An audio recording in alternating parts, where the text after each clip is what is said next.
J'ai vu dans le groupe Python Study Club un post concernant un problème qui est bien en phase avec ce que nous avons vu jusqu'à présent.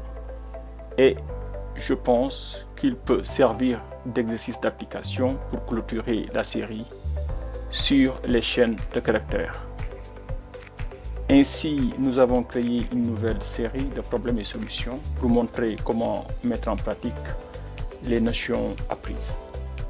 Donc voilà le problème. On nous demande en fait d'écrire un code Python pour ce motif-là. Hein? Donc vous voyez en fait que ce motif-là c'est quoi? C'est juste une série en fait d'étoiles. Donc sur la première ligne on a une étoile, sur la deuxième ligne on a 2 étoiles, sur la troisième ligne 3 étoiles, ainsi de suite. Mais attention, après 5 étoiles, le nombre d'étoiles décroît de 4 à 1. Et après, on s'arrête. Donc, on voit nettement que le motif est une répétition d'une étoile. Donc, on peut construire une boucle et afficher sur chaque ligne le nombre nécessaire d'étoiles en utilisant la notion de réplication d'une chaîne de caractères.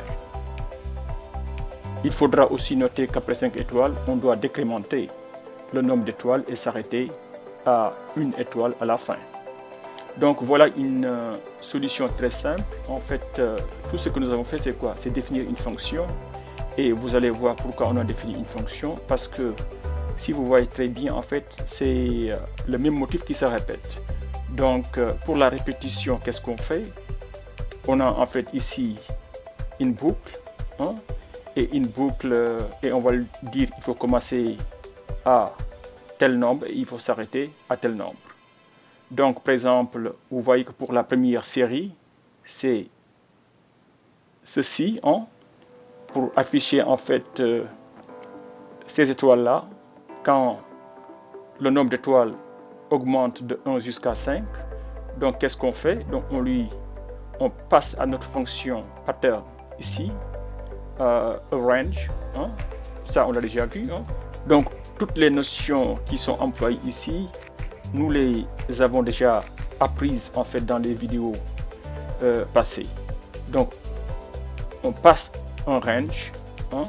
Donc on dit qu'il faut commencer à 1, il faut s'arrêter à 5, donc il faut aller jusqu'à 6. Donc vous voyez, et qu'est-ce qu'on fait?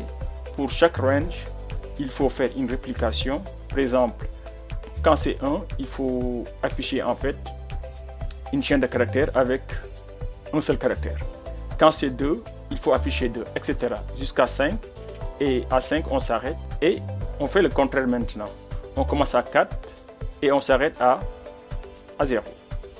Le moins 1, ça veut dire on décrémente au lieu d'augmenter. Dans le premier cas, vous voyez qu'on n'avait pas mis le pas parce que par défaut, le pas égale à 1. Dans le deuxième cas, maintenant, il faut mettre le pas égale à moins 1 parce que chaque fois, on décroît.